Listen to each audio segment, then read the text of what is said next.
In this video, I'm going to show you how to foam roll your IT band.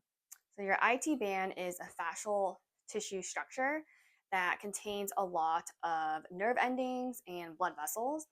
And using a very soft and squishy foam roller is very beneficial to help hydrate your tissue and kind of loosen up the fascia.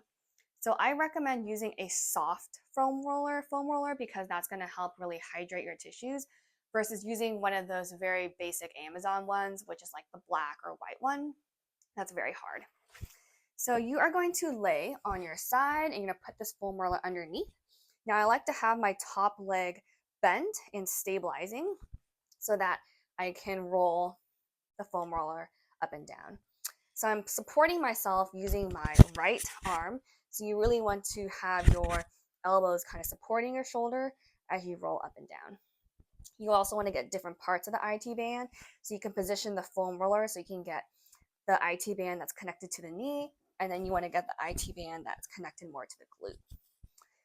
So you can spend about a minute per side. And again, it should feel a little bit tight if you are tight. But again, with a softer foam roller, it's more of like a gentle massage rather than a painful experience.